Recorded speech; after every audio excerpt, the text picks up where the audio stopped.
bars got that swing. Glasses clink, hear the ice cubes sing. Liquid lunch, pour it smooth, let it flow. Friends round the table where the good times grow. Raise a glass, let the worries slip away. Liquid lunch, we're living for today. There's Troy laughing with his gin and a grin, telling stories about where he's been. Boomer's got whiskey, he's loosening his tie, chasing dreams under a midday sky. The bartender knows us, he's mixing with flair. Every sip's a moment we're happy to share. Liquid lunch, pour it smooth, let it flow. Friends round the table where the good times grow. Raise a glass, let the worries slip away. Liquid lunch, we're living for today. The clock don't matter, we're lost in the vibe. Jazz in the air, feel the soul come alive. From martinis to bourbon, we're riding the wave. Stealing this hour, it's the freedom we crave.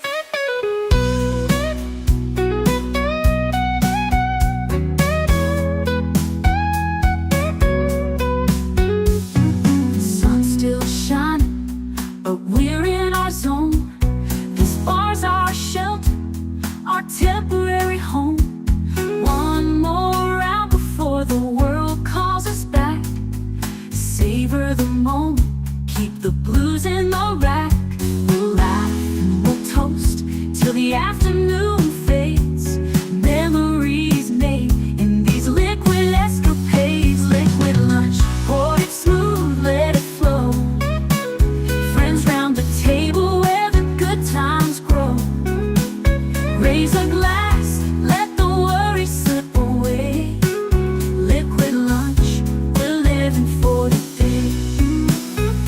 So here's to the day, like the drinks and the fun. Our liquid lunch, till the next one comes. With a wink and a smile, we'll be back real soon. Chasing that jazz under the high noon.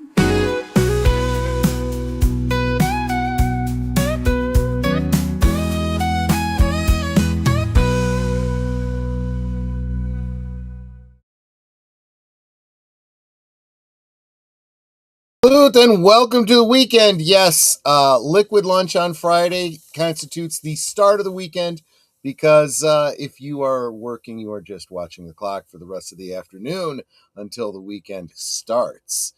I'm very excited to be here with all of you. This is the first Friday of the new year. So tonight on Last Call, we will be doing our annual winners and losers, at least in our opinion, in the entertainment industry from 2025 and what we are looking forward to in 2026, if anything. Let's get to all of your greetings here. Happy Friday, Liquid Lunchers. Nice to see a cocktail with the benefits of antioxidants. Have a great show. Thank you so much. Mechpa, here I are. Like, share, subscribe, and become a member. Do the clicky things now. Thank you very much. Connie Cleary, the bird woman of YouTube and Fluff Chick Productions, says, hail to the chat. Jonathan Conroy says, hail all, smash the like button, and enjoy the show. Yes, please do. The lady sitting right across from me for probably the last time for a while because she's got to go back to work next week. But she's here calling me the love of her life. Netter of Netters Network. How you doing, my dear? I'm doing really well. This is more of a take it easy day for me. I'm gonna just be folding some laundry and putting away some Christmas things. But you've earned it. You've definitely earned it. Lynn Green says hi, Troy. Hi, Lynn Green. Good to see you. Tired Midnight Blogger, Curtis Selby. Good to see you, my friend. Always good to see you. Let's see here. Wilkie's Movies and Music. Corey coming in to say, hey, all. Happy Friday. We will be, I will be schlepping, I'll be schlepping y'all over to his channel right after we finish here, because that's what we do on Fridays. Good channel. Make sure when you get there, you hit that subscribe button for him. No weekends on Rurapente. Back to the mines. The Empire ships run on dilithium. That's absolutely true. And we've got Booger. Good to see you, Booger. Not a gin drinker, but enjoy. That is fair. That is absolutely fair. Sometimes, even if you're not planning to drink the drink, it is fun to get into the history of it. So, I know we've talked about the Gin Fizz before. And specifically, I think we talked about the slow Gin Fizz. And I'm not going to get necessarily into the whole overarching history of the Gin Fizz, but I am going to talk about one in particular, which gives me an opportunity to talk about another area of history that I'd like to talk about more at some other point in time, and then I'm going to lead that around to my particular drink for tonight. Let me start by sharing my screen, as I often do. Share the screen. There we go. So we're going to talk about the legend of Huey Long and the Ramos Gin Fizz incident. But before we get to that, how does a Ramos Gin? And I know I'm kind of burying the lead. I don't want to do that, actually. So what I want to do is I want to quickly bring up so what is the difference, right, between a Ramos Gin Fizz and a standard Gin Fizz? The Ramos Gin Fizz is significantly different from the standard Gin Fizz because it adds rich ingredients like heavy cream, egg white, and orange blossom water, requiring an extremely long and strenuous shake, often 15 minutes or more, to emulsify them into a unique, frothy, cloud-like, and floral texture. Whereas a regular Gin Fizz is a simpler mix of gin, citrus, sugar, and soda. And you don't get a workout with it. The Ramos version is a complex, labor-intensive cocktail, a true New Orleans specialty. So I want to talk a little bit more about that before I get to what I'm actually going to be drinking tonight. Drinking history, one of my prized possessions is a 1936 old Mr. Boston bartender guide. I've got a lot of different bartenders' guides. And honestly, the internet helps. It really does. So this one comes to us from the Sazerac House, this little history lesson. When it comes to New Orleans and its inebriated inheritance, you have the seismic sophistication of the Sazerac and the Herculean hurricane, but nothing quite compares to the Ramos Gin Fizz, whose invention and reinvention is truly top shelf lore. A pretty little gin cocktail with a creaminess of a pina colada, the Ramos Gin Fizz, originally called the New Orleans Fizz, was invented in 1888 and became so popular that it took on the name of its creator, Henry C. Ramos, an even-tempered temperance advocate, a God-fearing preacher bartender, and kind of multi-hyphenated character only a city like New Orleans could produce. Cocktail historian Dale, I hope I don't ruin his name too badly, Dagroff, calls the Gin Fizz a sparkling version of a sour and explains that the Ramos Gin Fizz was embellished with cream, milk, orange flower water, and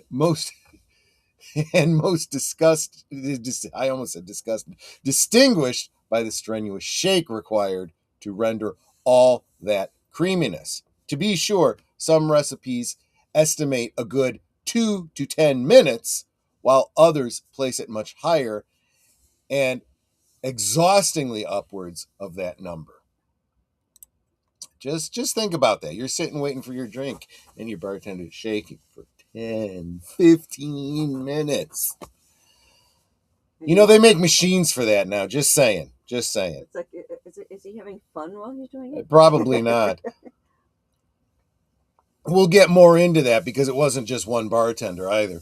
According to legend, the cocktail became such a sensation in New Orleans that Ramos routinely employed at least 20 bartenders working solely on shaking the cocktail. According to Stanley Clisby Arthur in New Orleans Drinks and How to Mix, Ramos's team nearly shook their arms off and were still unable to keep up with the demand. Alas, this was only the beginning of the tale. It would take another 20 years for Ramos Gin Fizz to make a true splash. The year was 1935 when a wildly bombastic Louisiana Senator Huey P. Long, known then as the Kingfish, was politicking against President Roosevelt's New Deal and decided to use the Hotel New Yorker as backdrop for a publicity stunt. That's how the Hotel Roosevelt's head bartender arrived from New Orleans with a cocktail shaker in hand to make a Ramos Gin Fizz for the senator. Surrounded by journalists and friends, Long talked shop. Now, this here chap knows how to make a Ramos Gin Fizz, Long explained.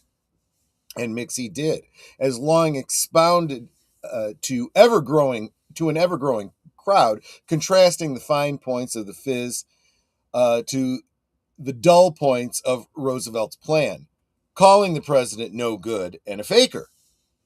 Point made, fizz made. So there you have the mixology and mythology of the Ramos Gin Fizz and Huey Long, both testament to the fancy and hard work it takes to become a legend.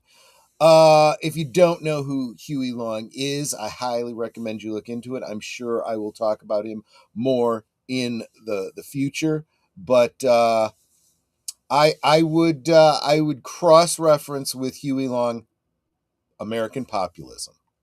So there you go.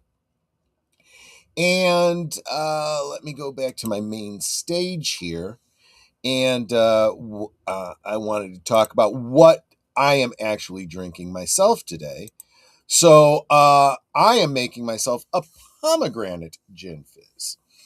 And why is my so small? There we go. So as a matter of fact, yeah, I can do this because why not? It's my channel. I could do what I want, right?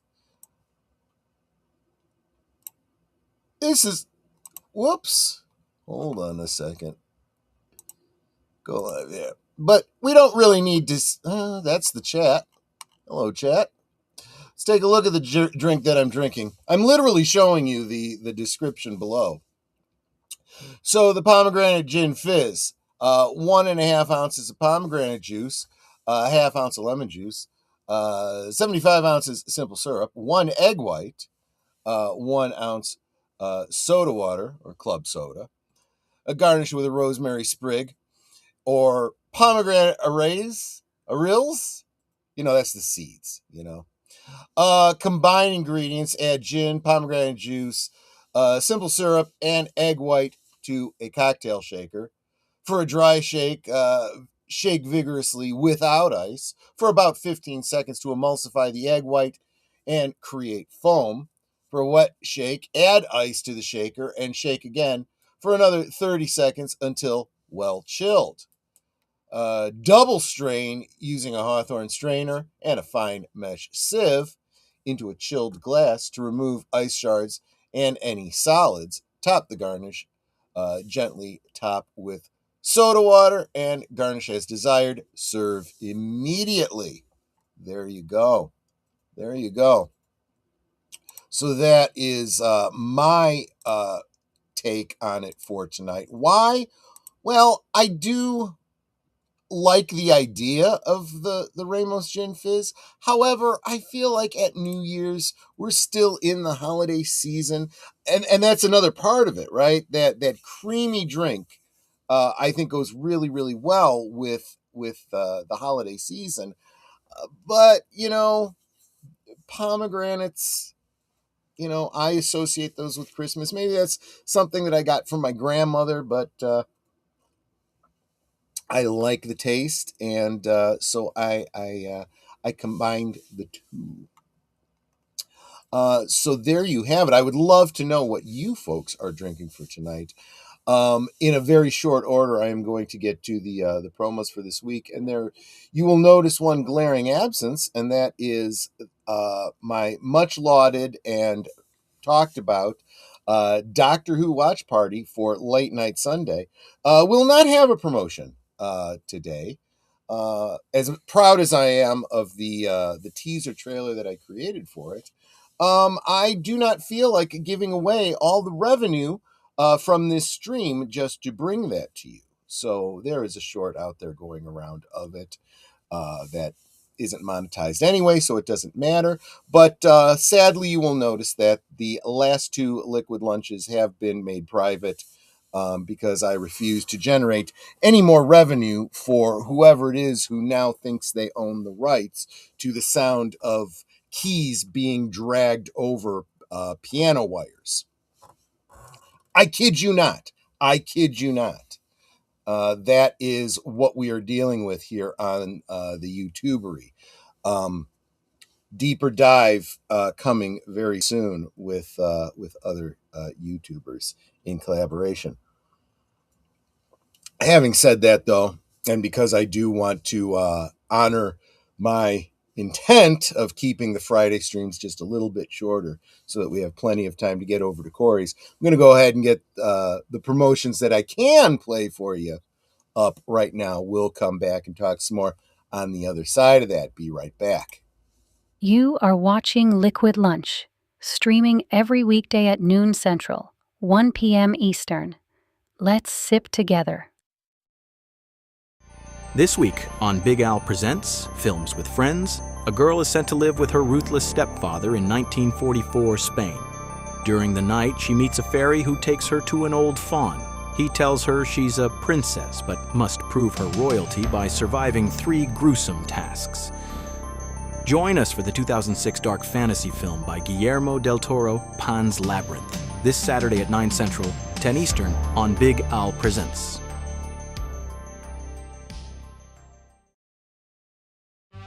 Every Sunday evening, Aged Boomer and Last Call with Troy Pacelli bring you the rundown of the week's geek news, or at least what they think is interesting. You may have heard about it elsewhere, but Boomer and Pacelli spin it like only two old geezers can. It's Geeky Geezers, every Sunday evening at 8 Central, 9 Eastern. Every Monday night is Members Night at the movies on Last Call. Members enjoy an exclusive watch party just for them, and you can join too for as little as $1.99 a month. This week, the members are voting in a poll of 4 non-linear stories of varying degrees of complexity, and the current results are fairly evenly distributed. Members, go vote, and then join us Monday at 9 Central, 10 Eastern. And if you're not a member, please consider it. It really helps support what we do here at Last Call. Thanks. Dive into the eerie, surreal world of Twin Peaks with us every Tuesday. Join passionate superfans as we unravel mysteries, decode Lynchian symbolism, and sip some damn fine coffee together. Whether you're a Black Lodge veteran or a curious newcomer, our live discussions on YouTube and X will keep you hooked. Come join the conversation. Who killed Laura Palmer? Let's find out together on Deleted Scenes and Affiliates every Tuesday evening at 7:30 Central, 8:30 Eastern. This week on Last Call presents the adventures of Sherlock Holmes. Dr. Watson is shocked to learn that his good friend Sherlock Holmes has a brother, Mycroft, and that they are on their way to meet him on an urgent matter. Mr. Mellas, who was roused from his sleep in the middle of the night and required to interpret for a man who was clearly being held against his will, informs Holmes, Mycroft and Watson that they must move quickly if they are to prevent a murder. How can Holmes assist the Greek interpreter? We'll find out Tuesday at 9 Central, 10 Eastern. We now return to our liquid lunch. Booger says, egg whites make some good drinks. I am a fan of a good sour. I tend to agree with you strongly. When done right, egg whites in a drink, a creamy drink, can be incredibly, incredibly yummy. It kind of annoys me a little bit every time I see a recipe for a drink that calls for egg whites. There's always a little asterisk that says, if you want a vegan option. No, I do not want a vegan option. And if you want a vegan option, this is not the drink you should be drinking. Go drink something else with your vegan herbs and spices and crap. Mark Malnikoff, a God-fearing preacher. Bartender. Sounds like Troy Pacelli. Thank you so much, my friend. There were 2 made-for-TV docudramas about Long. The Life and Assassination of the Kingfish from 1977, starring Ed Asner. And Kingfish, a story of Huey Long from 1995, starring John Goodman. I can see either one of them playing the Kingfish. I will have to check those out. I really have been wanting to get a book on Huey Long, getting real into not only his history but his politics, and how I think history could have gone very, very differently. If you look at in a lot of ways, I would draw some comparisons between Huey Long and the current administration, where you have a very socialist-leaning Democrats on the one side and a very populist-leaning, colorful individual on the other side. Let's put it that way. There are a lot of parallels to, history doesn't repeat, but it rhymes. It really, really does.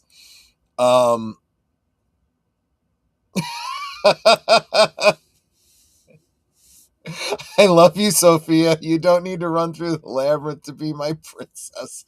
Oh, Madonna me. Okay, there we go. I mean, great stream, Troy. I'm so glad you're enjoying it. Those are the same sort of people that drink sorghum whiskey to avoid the gluten. Yeah, my problem is, and I feel that this is partly because of the internet. The internet is a mixed blessing. We live in an information age where you have so much information available to you instantly. Much of it is wrong, and much of it requires analysis that I feel that people have lost the ability to engage. Okay. Why do I say that? Well, there is, of course, the psychosomatic concept where if you have a illness or disease or something described to you, some people are very susceptible to that, and they will begin to, through empathy, kind of start to take on and believe that they have this. This is for time immemorial, this has been a problem for medical students, a known one. So oftentimes it's, addressed directly. You do not have this very, very rare disease. Okay. It's all in your head. Get over it. Well, unfortunately, the internet has done this not just to medical students, but to the entire population of people that use the internet. So now everyone believes they're on the spectrum. Everyone believes they're neurodivergent. Everyone believes that they're another gender. Everyone believes that they have a gluten allergy. And 99.9% of the people who believe this do not have a gluten allergy. Gluten is not a bad thing. It is a protein. It is very good for you. And gluten, actually, one could argue, going back to the cultivation of wheat and the creation of bread, has sustained society for as long as we've had society. We would not be a civilized human race if it weren't for gluten, among other things. I'm not saying it's just gluten, but gluten is important. It's important for survival. It's important for health. Of course, it brings calories with it, so everything in moderation. Everything in moderation. But yeah, it drives me up the wall. Zoroastrians have the Zohanists have taken New York. Rest in peace, New York. Yeah, exactly. No doubt about that. I'm allergic to Zorhanistas. Yes. I'm allergic to socialists too. I first learned about gluten watching The Frugal Gourmet on PBS. Yes. Well, gluten, you can't work with dough and not know how gluten works. And it's not just, it's not just pastas, it's not just breads. Anything that's going to have some yeast in it causing it to, grow and whatnot. And then that you need, right? That stretchiness that you need in pastas and breads and so Just forth. don't overdo it, otherwise your dough becomes rubber. Right. You build up too much gluten, and then you basically have a rock instead of something that you can roll out.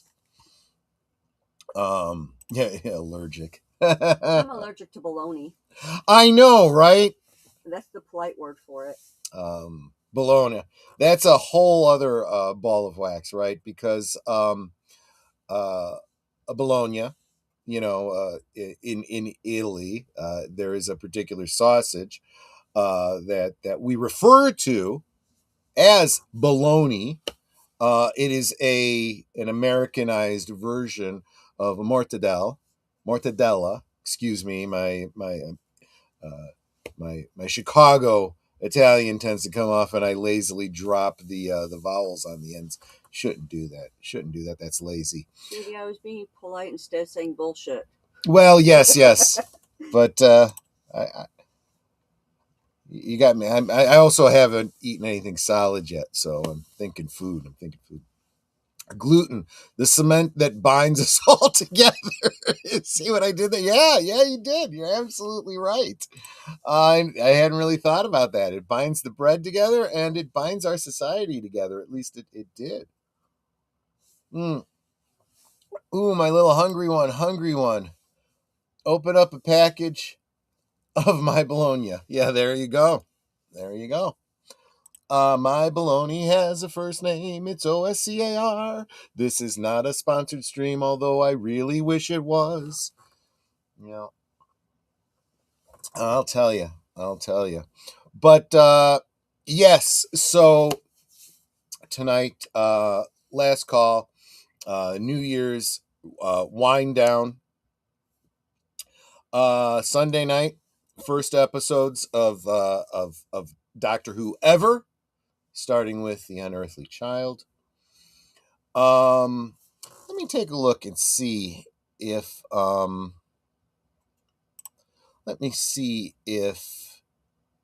I've got it right here. Never mind. I don't have to go anywhere. I want to see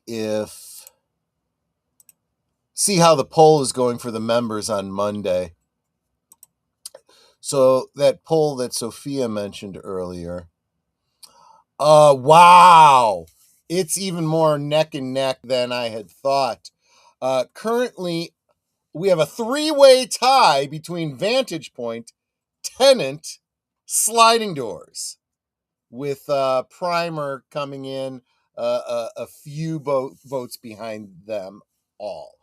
I am fine with that. Primer is a very meaty film. It's they all are very thoughtful movies. That's the whole point. Non-linear storytelling. I can vote. I'm still a member for 3 more days. Yes, you can. So I'm doing my favorite, and I just changed your odds. Okay, let me refresh and see how that just changed. Now I'm going to know Netter's vote. It's not going to be secret anymore. She voted for Sliding Doors. Fair enough. I love that film. I know you do, and we haven't seen it in a while. Primer is hard sci-fi, and it involves a very rich tapestry of time loops that are very, very difficult to keep straight. Vantage Point, on the other hand, has possibly as many vantage points, but you don't have diverging timelines. You literally have one event, and you are seeing it all from many, many different points of view. So you'll see an event as if you were living it from one character's point of view, rewind and watch it again from someone else's point of view, and you get more information about what happened as you go. I want to thank Ruby Hoove for the gifted membership that she just gave to Sunai Ellis. Welcome to membership, and our 100th member. Thank you, Ruby Hoove, for we didn't make it in the new year, or we didn't make it in 2025, but we made it within days of the new year. So thank you so much for that, Ruby Hoove, and thank you for how you have supported us so much this year, Ruby. You are truly, we are blessed that you are here, and I hope you have a very, very special treasure in heaven someday. Troy, you are right about information fluid around. That's incorrect and present. There must be some typos going on there. Incorrect and presented as if being correct. My AI told me that Texas was the largest state in the United States, and it's not. It's Alaska. Again, I want to remind everybody, when your AI is a wonderful tool, but you have to challenge it. When you get an answer, always say, AI that I just addressed, can you confirm that's true and give me a citation? Actually, Grok always gives citations. It gives you, your block of text that it's come up with as a summation, and then it gives you the citations that it's drawing from. So you can always look at those. Largest,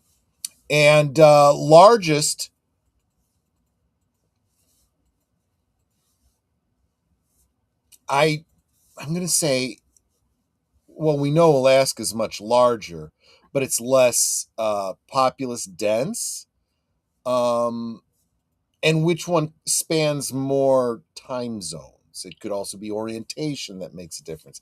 I don't know. Thank you, Ruby Hoove, celebrating 9 months of membership. She says, cheers to you as well. Absolutely, vasalud. Got it before Chinese New Year. That still counts. Okay, fair enough.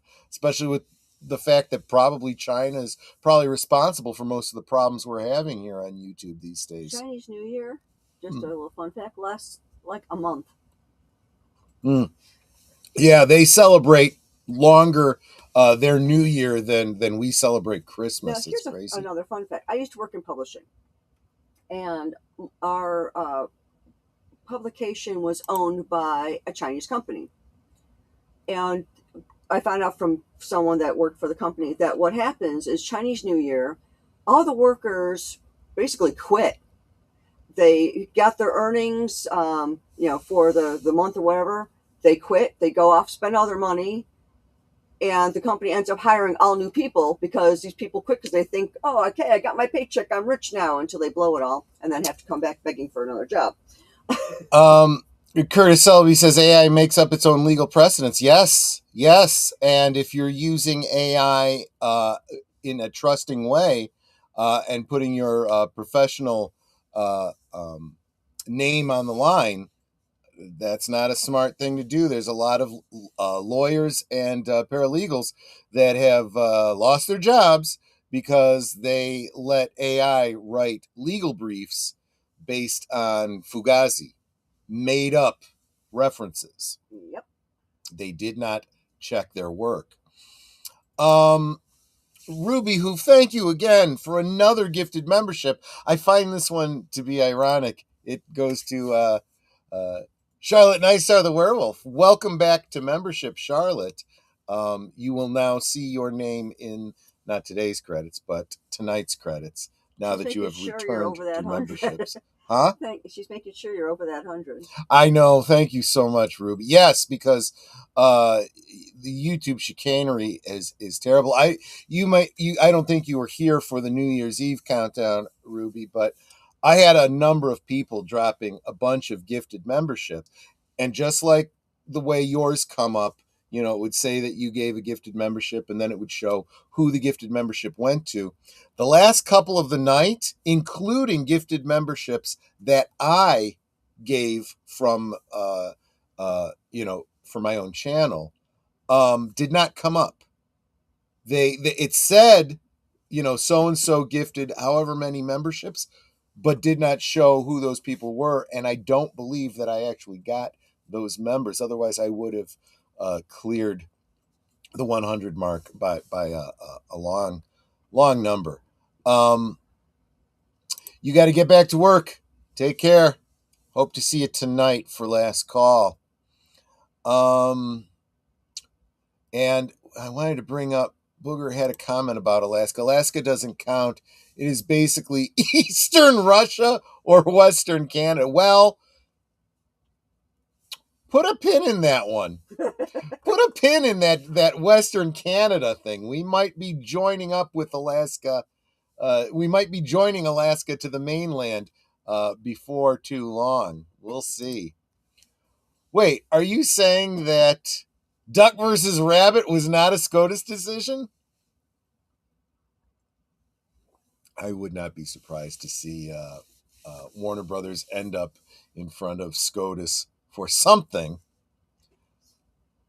Okay, is this square miles? 665,003. Oh, there's a comma missing there somewhere. Or is that supposed to be 6,653,842 to Texas's 268,597? Again, is that a population count? It can't be a population count. Texas definitely has more people in it, so that's got to be square miles. Texas is huge. Western Canada doesn't want to be Canada anymore. That's for sure. That is for sure. I think that's what's more likely to happen. I think it's more likely that Western Canada breaks off from Canada and declares independence. But they may decide to become states. We'll see. That has all of its own hurdles to overcome. So I wouldn't hold my breath for that. But the possibility of them declaring their independence is far, far more likely. Okay, so Lynn is saying Alaska, 665,384 to Texas's 268,597, and I'm assuming that's a volume of or area. So yeah, Alaska is definitely larger. Alaska wins if we are counting moose, but Texas has its own German dialect, so maybe it's a draw. There you go. Will never happen. Congress doesn't want any new states. I never say never, Lynn, because there's a lot of things that have happened in history, and you go, how the heck did that happen? You start to realize this when you're real into like alternate history. What if this had happened rather than that. And some you look at and you go, there was really no other way this could happen. You'd have to bend the laws of space, time, and physics in order to make this happen, not to mention human nature. And there's other things where you go, this that happened was the thing that was unlikely to happen. What probably should have happened, what would have been far more likely is, et cetera, and so forth. If Canada provinces join, they will enjoy our Constitution and Second Amendment. Yeah, and there's financial reasons for and against from Canada's point of view and from the United States point of view. So there's a whole lot of moving parts on that one. Reminder, Aged Boomer and I doing, that's right, Robin Hood of Sherwood at 7 p.m. Eastern, that's 6 p.m. Central. So basically, you can go hang out with them and watch Robin Hood riding through the Glen, and then you can come on over with Boomer over to Last Call afterwards. Western Canada does not get to decide if it becomes states. Well, that's true, yes. Well, they would make the initial choice. They would have to apply for statehood. So it's more of an agreement. I can see maybe letting them try out as a probationary territory for a bit. Well, that's what almost certainly would happen if they declare their own independence from Canada. The very first thing that would happen is trade agreements. That would be part of why they are declaring independence, so that they could have a free trade with the United States. That would be very beneficial for both of us. And then they would have to decide. I think you're right, though. I think it would be more likely that they would become more like a protectorate or a territory, because they're also going to want the benefit of our military protection. So they're probably going to end up more in line with like a Puerto Rico kind of situation, Guam, something like that. Just like the early 19th century, have to come in as one red state and one, I think you mean one red state and one blue state, or one democratic state. And that was very much how it was done in the 19th century. We haven't accepted Puerto Rico and Guam despite decades because it would cost existing states representatives. Well, and again, there's a lot of moving parts that can definitely affect that. And if you have the right mix of representation in Congress and they think that Puerto Rico will go a certain way, they could push for it. Also, I think that we're going to see a lot of demographic changes, a lot of population changes based on some new census data that we expect to get this year. So anything could happen. Too many variables to predict. Congress does want more states, just not the kind that don't like what is going on in Ottawa. Canada is a country of traitors. They didn't want to turn against England in the Revolutionary War, so that's why they are a country today still on the British rule. Well, I'm not sure about Canada as a country of traitors, since they didn't turn against England. If anything, we are a country of traitors for turning on England, at least from the British perspective. Whether or not you're a traitor or a loyalist revolutionary depends entirely on whether or not your revolution succeeds. And Canada never tried. Well, that's not 100% true, but they certainly didn't try the way we did. And they have a legal basis that makes it actually a lot easier to secede as a province from the greater Canada than, for example, the southern states did from the Union before the Civil War. You almost said Canada, didn't you? I don't know. Who knows what I was going to say? No red state and Republican state. Republican states are the red states. So I'm not understanding what you're getting at. Oh, you're using the socialist representation of red.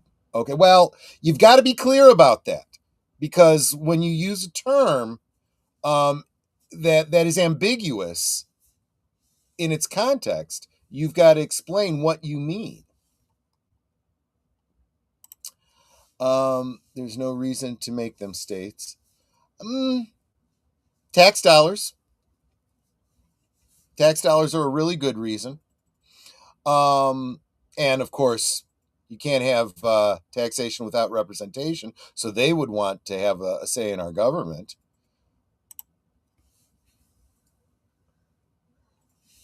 And then there's Cuba off our coast that's about to collapse. Well, that's because Narco Marco has a Jones for them, and is going after their oil.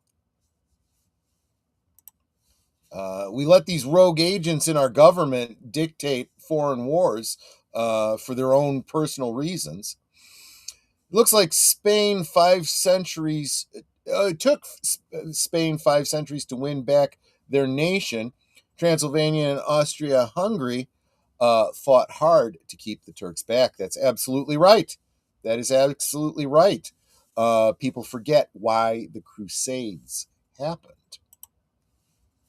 They also forget that for as much as people vilify Vlad the Impaler, he really was a defender of the West. If we let them in as states, we should make them all admit they were wrong in 1776 and 1812. I like that. 5 centuries later, the Turks and the Moors rule Europe from the Urals to Ireland, Canada, New York, Minnesota. Yeah. Well, at least there is some pushback in Minnesota. They say that what is it? Sunlight is the best disinfectant, and truth dies in darkness. So at least getting out. Now that I even see the mainstream media starting to talk about the corruption in Minnesota and the fraud, maybe pay for play Pam Bondi might actually start doing something after a whole year. Maybe there will finally be some indictments of somebody, anybody, for F's sake.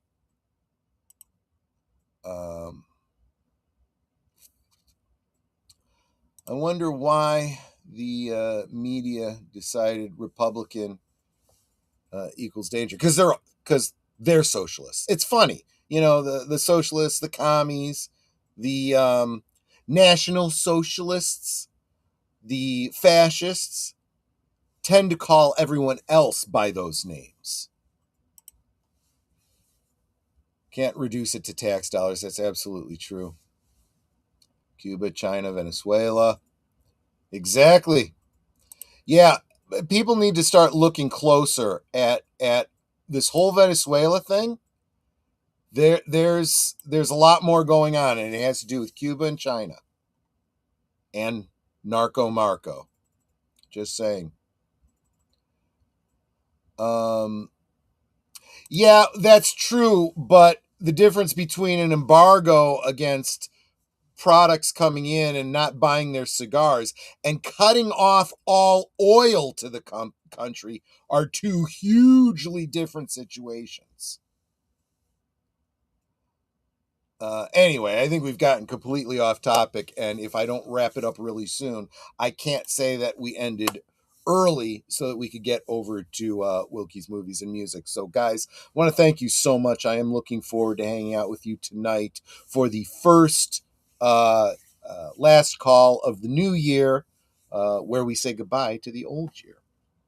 And I want to encourage you to enjoy the things that you enjoy.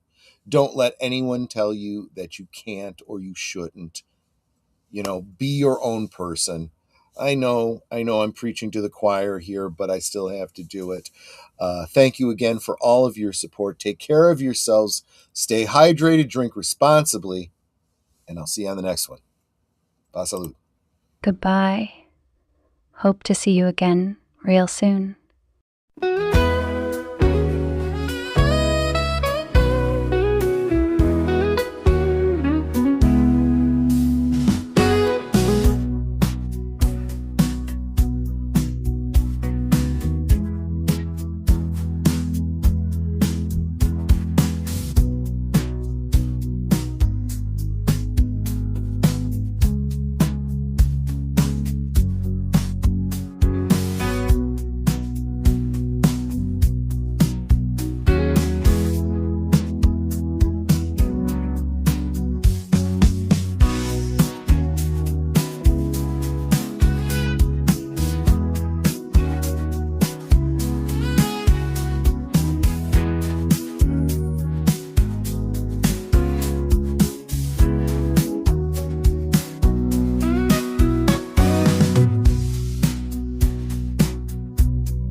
So here's to the daylight, the drinks and the fun, our liquid lunch, till the next one comes. With a wink and a smile, we'll be back real soon, chasing that jazz under the high noon.